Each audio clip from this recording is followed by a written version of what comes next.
सभी भक्तजनों को जय श्री कृष्ण। श्री सुखदेव जी कहते हैं, परीक्षित, भगवान श्री कृष्ण सबका मान रखने वाले और सर्वेश्वर हैं। उन्होंने अभीष्ट वर देकर उसकी पूजा स्वीकार की और फिर अपने प्यारे भक्त उद्धव जी के साथ अपने सर्व सम्मानित घर पर लौट आए।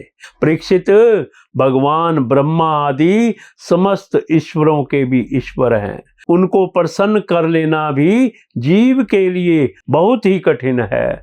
जो कोई उन्हें प्रसन्न करके उनसे विषय सुख मांगता है वह निश्चय ही दुर्बुद्धि है, क्योंकि वास्तव में विषय सुख अत्यंत तुच्छ नहीं के बराबर है। तदंतर एक दिन सर्वशक्तिमान भगवान श्री कृष्ण बलराम जी और उद्धव जी के साथ अक्रूर जी की अभिलाषा पूर्ण करने और उनसे कुछ काम लेने के लिए उनके घर गए। अक्रूर जी ने दूर से ही देख लिया कि हमारे परम बंधु मनुष्य लोक शिरोमणि भगवान श्री कृष्ण और बलराम जी आदि पधार रहे हैं। वे तुरंत उठकर आगे गए तथा आनंद से भरकर उनका अभिनंदन और आलिंगन किया।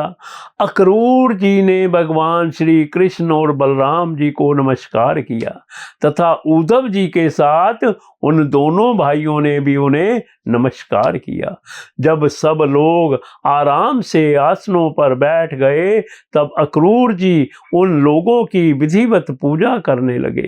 परीक्षित, उन्होंने पहले भगवान के चरण धोकर चरणोदक सिर पर धारण किया और फिर अनेकों प्रकार की पूजा सामग्री, दिव्य वस्त्र, गंध माला और श्रेष्ठ आभूषणों से उनका पूजन किया। सिर झुकाकर उन्हें प्रणाम किया और उनके चरणों को अपनी गोद में लेकर दबाने लगे। उसी समय उन्होंने विनयान्वित होकर भगवान श्री कृष्ण और बलराम जी से कहा, भगवान, यह बड़े ही आनंद और सौभाग्य की बात है कि पापी कंस अपने अनुयायियों के साथ मारा गया। उसे मारकर आप दोनों ने यदुवंश को बहुत बड़े संकट से बचा लिया है तथा उन्नत और समृद्ध किया है। आप दोनों जगत के कारण और जगद्रूप आदि पुरुष हैं।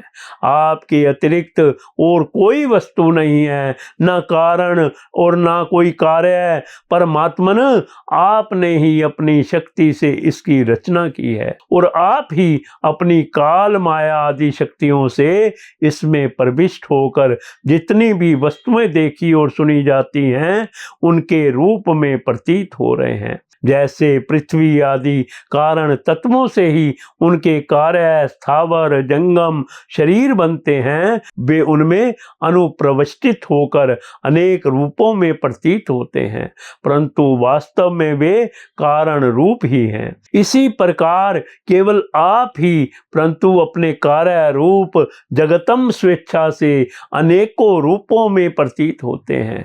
यह भी आपकी एक लीला ही है।